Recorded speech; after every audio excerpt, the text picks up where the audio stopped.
In this video, we're going to talk about how to forward webhooks to Jenkins behind a firewall using smee.io.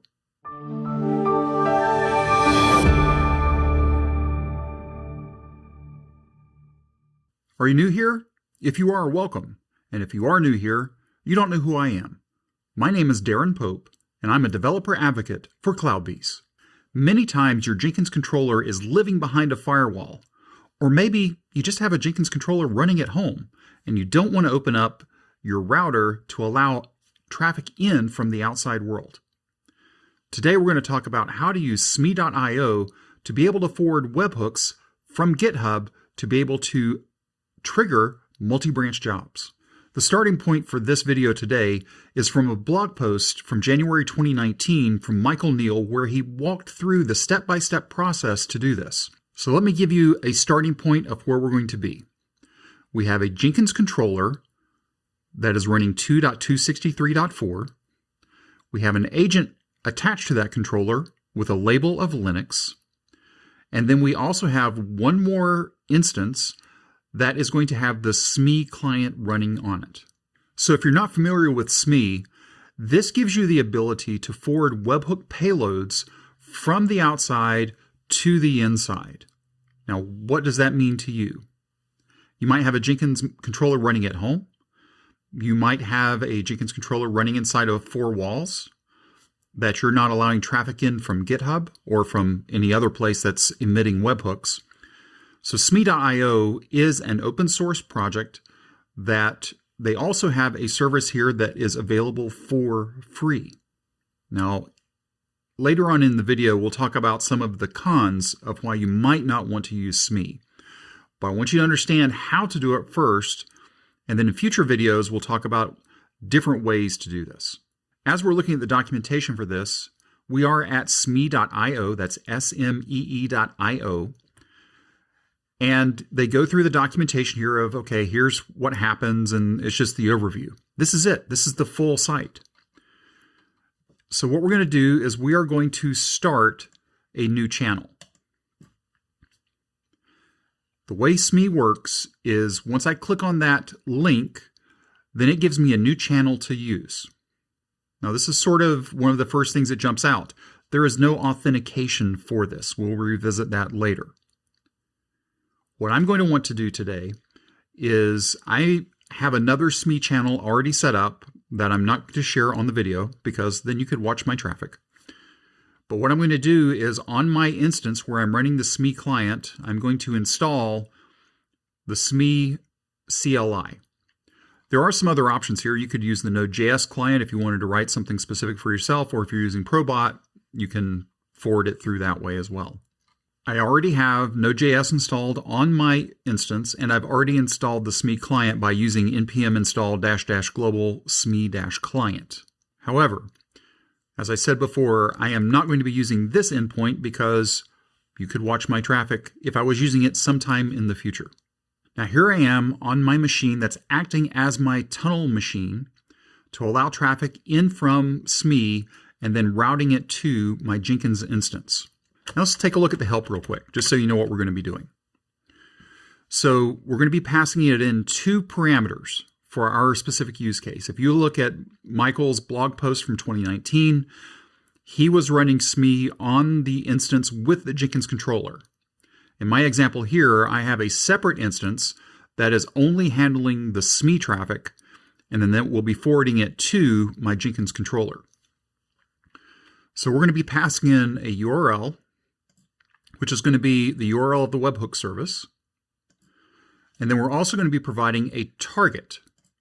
And that target will have the full path to our Jenkins controller along with the webhook path.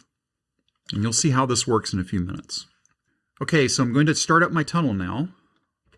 So what we have here is smee-URL. I'm giving it smee.io and then whatever my channel ID is here, which you cannot see. And then my target is going to be Jenkins.8080, which is what I have running. And then I'm passing in GitHub-webhook with a trailing slash. This trailing slash is important for the GitHub webhook running with inside of Jenkins. So let's go ahead and start this up. And you can see here now that we are forwarding the traffic from SME to Jenkins. So now we're able to sit and watch what's coming in to us. So this is now listening. So if I was to send in traffic to my SME URL, it would be forwarded to the Jenkins controller, and I would also get an entry here in the runtime of saying, hey, there's traffic that just came in, and we'll see that in a few minutes. One more thing that we're going to need is to set up credentials within our Jenkins controller to be able to make calls to the GitHub API. In this video, I'm going to walk you through an older way of doing that. In future videos, we're going to look at the current way that you should be integrating with GitHub. Now, if you are using Bitbucket or GitLab, your processes will be similar, but just a little bit different. So the first thing that we need to do is to set up a personal access token within GitHub. And the way you do that is once you've logged into GitHub, you'll click on your profile over here and go down to Settings. And then down on the left nav, click on Developer Settings. And then click on Personal Access Tokens. Now I'm going to go ahead and show you how this works, but I'm not going to generate one because I already have one ready to go. I have 4 permissions set up. I have admin repo hook, read org, repo, and user email. In the description of this video, you will see a link off to a knowledge base article that describes all of the GitHub permissions and why I chose these. So let's take a quick look at how to generate a token. So you would have to log in. You can give it a note, so that's the name. You select the scopes, and in my case I had 4 scopes. And then from that point you would click on Generate Token. When you click on Generate Token, it will give you a one and only one time to copy that token. But since I already have mine defined here as Jenkins Multibranch Darren Pope, this is the one that I'm going to use. One more thing that we need to do while we are in GitHub, we need to set up the webhook to post back to SME. So the way I'm going to do that, since we just finished up with our personal access token, I'm going to go back to my profile, click on my name. That'll get me back to my page. I'm going to go to the repository that we're using today. So we're using Multibranch Sample App. I'm going to click on Settings, and then go to Webhooks. We're going to add a webhook. Our payload URL is going to be our SME URL. So let me grab mine so I don't forget it. So we're going to paste this in. We're going to change the content type to application JSON. We're going to leave SSL enabled because SME gives us a valid SSL certificate. And to follow along with Michael's blog post from 2019, we're just going to be lazy and say, send me everything. We'll leave it active and let's add the webhook.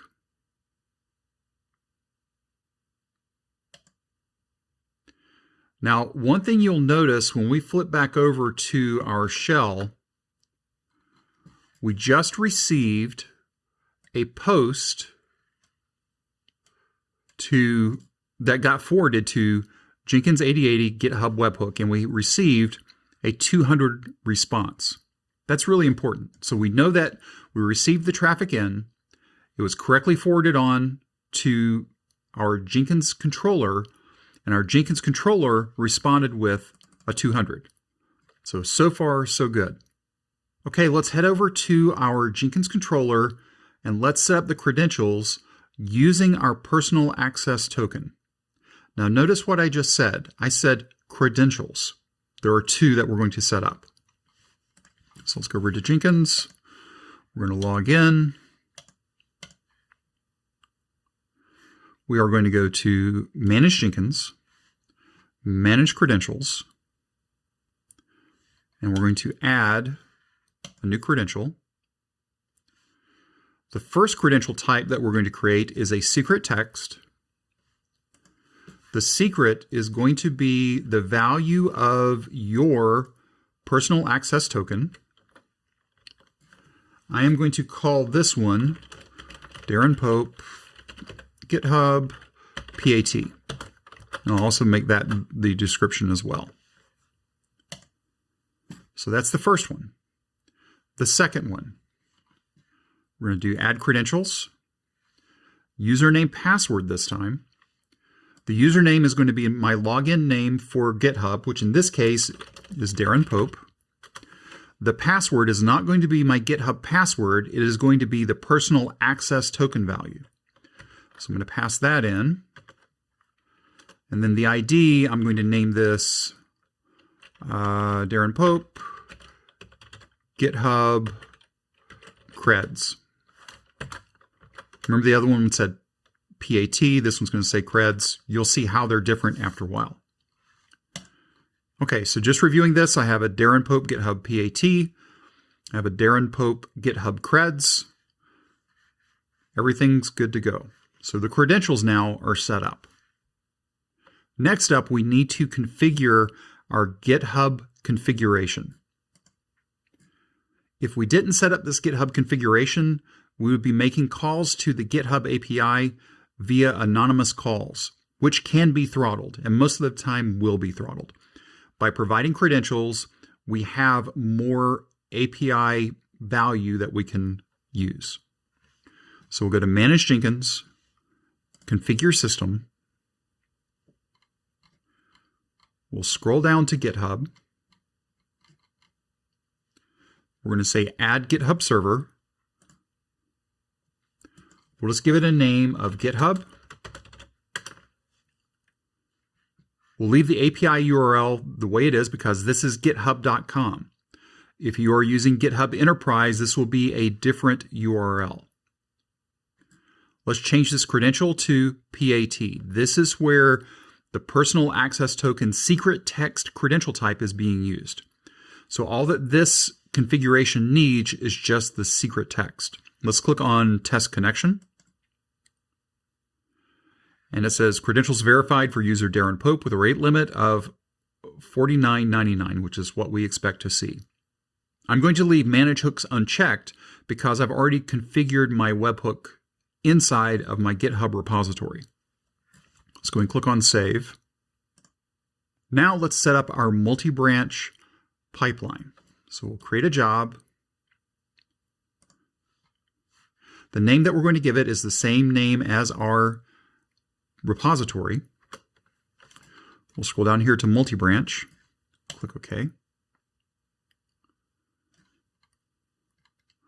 We're going to add a source, and this time we're going to use GitHub. The repository URL, we'll grab the HTTPS version of it. So now let's select the credentials. Oh, okay. It looks like I messed up with my credentials, so let's go fix that. So I'm going to go ahead and save this to begin with. Actually, no. You know what? I'm not going to save it. Let's click away. Leave the page. Let's go fix that credential. So manage credentials. Let's go to this one. Let's fix my password.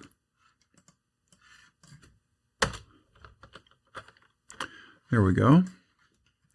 Click Save. So that was easy enough.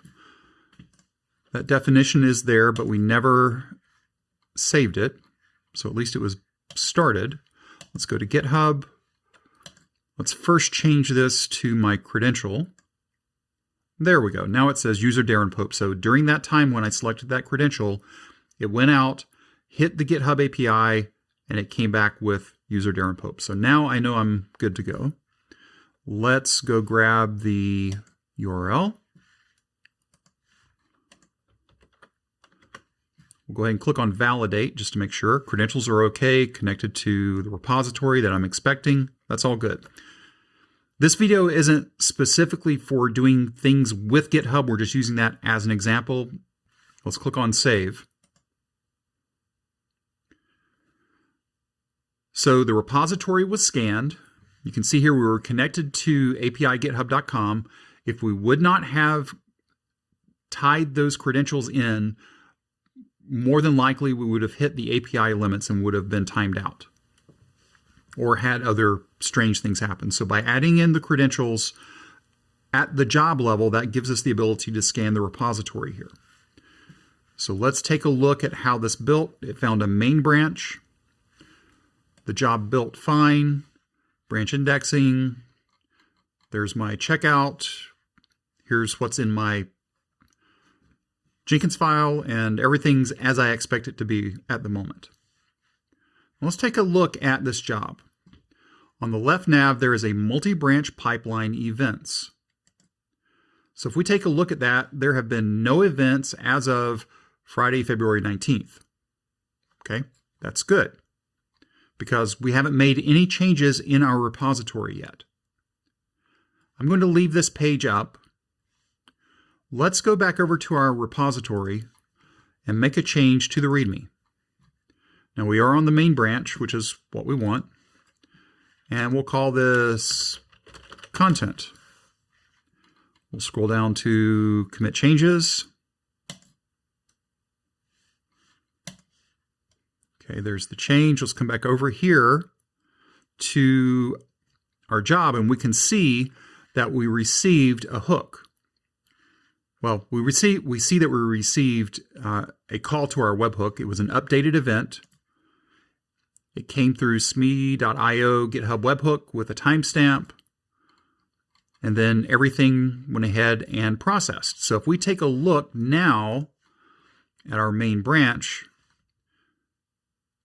job run 2 happened at 4:04 based on a push event to branch main. So what we've been able to do here is set up our webhook inside of GitHub. It's posting to smee, which we already had a channel set up. When that webhook is posted from GitHub to smee, it's passed through to our client that's listening for it, that then sends it on to our Jenkins controller. And since we're redirecting it to the /github-webhook endpoint, that whole payload ends up on our Jenkins controller, and then our job works as expected. Now let's talk a moment about a couple of cons to using smee. And the word con might be a little too strong, but it's called out in the documentation for smee.io, which again, this is an open source project. You could run your own version of smee.io. All of the source code is here at probot/smee.io. They go through all the details of what's going on here, how to run your own. So it's very, very straightforward of how to do. So let's take a look at the 3 questions in their FAQ to understand why this might not be the best choice for you.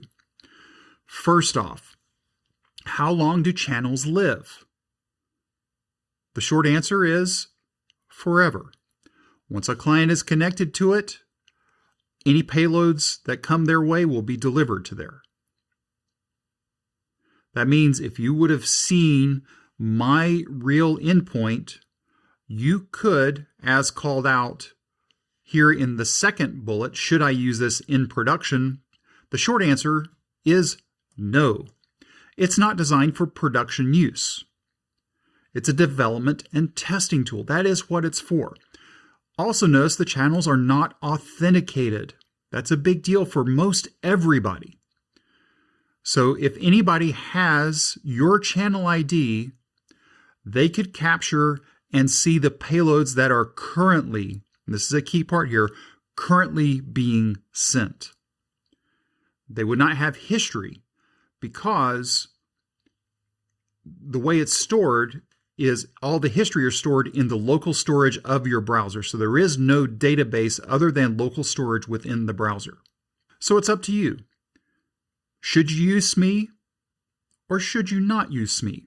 If you're running at home, it may not be that big of a deal.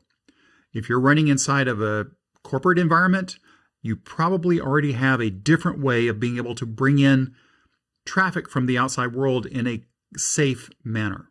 If you have any questions or comments about today's video, you can reach out to us on Twitter at CloudBeesDevs or at Darren Pope. If this video was helpful for you today, please consider giving us a thumbs up. And if you haven't subscribed to CloudBees TV yet, why not? Take a moment, click on that subscribe button, and then ring that bell, and you'll be notified anytime there is new content available on CloudBees TV. Thanks for watching, and we will see you in the next video.